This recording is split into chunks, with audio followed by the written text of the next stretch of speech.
Grande erro.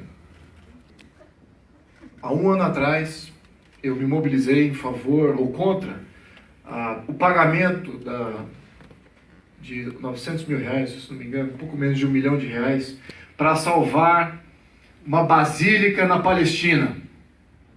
Postei isso nas páginas, não sei quem acompanhou esse caso. Quem acompanhou isso? O que aconteceu semana passada? Voltou. Pagaram. É. Por quê? Cadê o ativista? Cadê o ativista? Eu me sinto culpado por isso. Muito bem. Não podemos deixar essa peteca cair. Não cabe mais ao político essa função. Cabe a vocês. Quem é que vai segurar essa peteca agora, de agora em diante? Quem de vocês vai segurar isso? Sociedade civil. Cada um de vocês. Todos vocês, coletivo e individualmente. Fundamental. Aí você pergunta, mas o que está acontecendo? Eu achei que o Bolsonaro tinha ganhado. Como assim? A gente ganhou. Acabei de dar um exemplo aqui. E esse é apenas um exemplo. Várias outras coisas passaram. Quem viu a placa do Mercosul? Espera aí, a gente ganhou as eleições. Como é que está aparecendo essa placa do Mercosul aí? O que está acontecendo? Como é que isso funciona? Quem lembra da Dilma sendo impeachada? Não sei se vocês são velhos o bastante para lembrar desse fato que ocorreu lá atrás. E o que aconteceu depois que a Dilma foi impeachada? Melhorou a coisa ou piorou? Continuou piorando? 2.0, vimos o corpo da serpente ali se mobilizando, a gente ainda tendo que estar ativo. Olha, Bolsonaro ganhou, ok. Tá ok. Mas não tá ok, não. A serpente continua. E quem é o inimigo aqui? Agora eu vou fundamentar aqui um pouquinho dessa introdução. Quem é o grande inimigo aqui? O grande inimigo somos nós mesmos. A nossa dormência. E digo mais, a nossa inconsciência daquilo que a gente é. E do ponto que a gente está na nossa história. Se nós somos uma civilização ocidental, e ninguém define isso direito. A civilização ocidental. Eu estou defendendo aqui os valores ocidentais. O que é isso? O que significa isso? Tem várias reduções, sem dúvida. Tem várias reduções aqui. Sou cristão, direito romano, uma série de coisas, pró-família. Isso é raso. Isso é raso. A gente perde a visão daquilo que a gente realmente é e o que a gente tem que defender. Da onde vem a civilização ocidental? Em que contexto que ela nasce? Nasce no contexto pastoral, contexto rural, família, em que um pai de família, uma mãe, abre a janela de sua casa e o que ela vê? O infinito. Ela vê o horizonte. Ela vê um mundo a ser conquistado. Uma expansão infinita do ser externalizado. Ao contrário do taoísmo. O taoísmo ele é introvertido. Que está tudo bem, não precisa questionar nada. O mundo está aí, ok. Vamos aceitar como as coisas são. O ocidental não é assim. O ocidental vai, conquista, coloniza, imperializa. Ele estabelece leis, estabelece ordem. Essa é a função do ocidental, mas sempre com aquela origem. A origem pastoral, a origem da família no campo.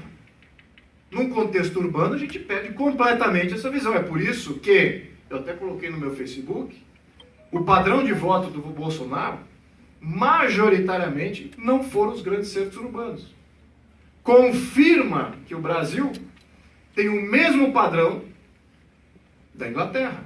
Quem votou a favor do Brexit na Inglaterra? Os distritos não urbanos. Os distritos ainda ocidentais. Ainda conservadores. Quem mora na cidade, ele é socializado. Ele já socializa a sua segurança, número 1. Ele já socializa o seu meio de transporte, número 2. Ele já socializa o seu meio de vida. Ele mora em apartamentos aglomerados, número 3. Você começa a perder, poxa, eu não vejo mais o horizonte.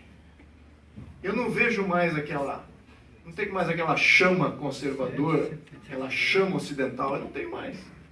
Já fui socializado. Já vivo num contexto urbano. Não podemos esquecer isso. Muito bem. Então, o que acontece quando você acaba tendo os horizontes? Que a história da humanidade tem sido essa. Começamos a expansão das tribos bárbaras após a queda do Império Romano e não pararam de expandir. Tomaram toda a Europa, todas as tribos bárbaras, os ostrogodos, visigodos, imigraram e dominaram toda a Europa. Portugal, Espanha, a Itália, o norte da África, e não pararam de expandir desde então. Aí começou a se solidificar as nações-estados, e as nações-estados continuaram expandindo até interferir na fronteira do vizinho. Aí pararam de expandir, porque aí havia guerra e competição por isso. E aí onde que começou a expandir? Continuou a sua expansão ocidental, não parou por aí. Aonde que ela continua? Onde que ela entra? Na burocracia, expansão da burocracia. Não para de expandir. Essa é a natureza do ocidental. Ela é sempre expansionista. Então, quando a gente olha uma questão como essa, poxa, mas a Dilma caiu, como é que a gente ainda continua socializando? É a nossa natureza. Pô, agora os Bolsonaro se elegeu, como é que a gente ainda passa essas medidas assim contra a sociedade, em prol do coletivo? Porque essa é a nossa natureza. A gente não está monitorando isso. O movimento conservador, ele está agora se iniciando a se identificar o que ele realmente é. Tem algumas bandeiras que chamam a atenção porque são mais visíveis. Questão do aborto, questão de escola sem partido, questão de valores cristãos. Isso são as bandeiras que a gente vê. Mas ninguém está olhando essa chama que está na base de toda a família ocidental. E a gente não age, a gente se auto-implode, não defendendo essa chama. Então o inimigo está dentro dos dois meios. O inimigo está dentro do social-democrata, que existe dentro de todo militar, dentro de todo policial, de todo ele que se considera de direita. Tem aquela cabecinha do social-democrata. Não, vamos aqui criar um Estado eficiente. O Estado já é um problema. O Estado já é uma concepção socializante. Algumas coisas sim a gente precisa socializar, não sou um anarcocapitalista, um anarcocapitalista ou um libertário. O Estado tem um fundamento muito importante, mas a gente tem que estar sempre mobilizando em prol dessa sociedade original, idílica, que existe dentro de todos nós. Vou dar um exemplo aqui. No primeiro turno, um amigo meu, empreendedor brasileiro, morando nos Estados Unidos, falou assim, pô, o norte-americano não está entendendo o Bolsonaro, acho que vai voltar à ditadura, acho que vai ser um negócio militarista, que a percepção do norte-americano ou é ditador comunista, ou é comunista populista, ou é uma ditadura militar, ou é um ou outro, que é o padrão da América Latina. Depois a gente pode entrar no porquê que esse padrão existe. Muito bem. Então isso é a percepção deles, não é uma percepção errada. Então eles achavam que o Bolsonaro é isso aí, ó, pô, agora vai voltar a ditadura lá no Brasil, então a imprensa de direita estava com medo. E aí eu falava com os radialistas, eu falava no contexto, não, mas então o que vocês querem? Não, a gente quer limitar o governo, a gente quer limitar o Estado. O Estado tem que ser mais limitado. O poder tem que estar nas comunidades, o poder tem que estar nas famílias. Sabe o que o radialista me falou? Ah, você é um movimento conservador. Quantos no Brasil são capazes de fazer essa redução?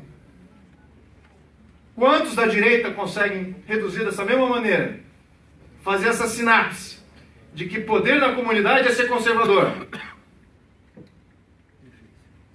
Talvez depois dessa palestra, alguns mais. Mas certamente muito poucos. E é exatamente isso que é ser direita, o que é ser conservador. Entender esse contexto, essa visão. E é isso que precisa ter na cabeça de todo ativista. Porque agora a gente está virando político, Douglas. A tentação vai ser, vamos regulamentar. Vamos criar regulamentação. Vamos regulamentar. Vamos criar uma lei. Vamos criar uma estatal. Vamos criar um novo ministério. Uma nova autarquia que vai controlar e dominar o povo melhor, um Estado eficiente. Essa nossa natureza, nós somos os nossos próprios inimigos. E cabe aos ativistas defender essa chama. Se os ativistas não estão defendendo isso que eu acabei de mencionar, Eu já estou dizendo, eu não sou mais ativista. Agora eu posso ser até um inimigo, estatizante, regulamentador. Vou estar entrando para o governo, vocês têm que me controlar, vocês têm que me limitar. Pô, assim você não está libertando as comunidades, assim você está controlando as comunidades. Essa que é a missão, essa que é a missão dos conservadores. Essa que é a missão da direita no Brasil. Esse é que é o fundamento. E vamos lembrar uma coisa. Alguém mencionou aqui, pois é, a gente... Agora que o Bolsonaro ganhou, a gente fica otimista, aquela coisa. E eu vou reduzir também, quando me falaram isso, acabou de me surgir o que o Oswald Spengler, quem não leu, merece ler, um autor do Declínio do Ocidente, ele falava o seguinte: otimismo é covardia. Otimismo é covardia. É covardia de enfrentar a sua natureza, de se automonitorar e ver se você ainda está realmente defendendo os valores conservadores, porque a tendência natural é essa, se entregar ao conforto social-democrata. Isso dito, meus amigos, gostaria de abrir as perguntas aqui, abundantes e ilimitadas de qualquer um, por quanto tempo for necessário. Muito obrigado. Maravilha.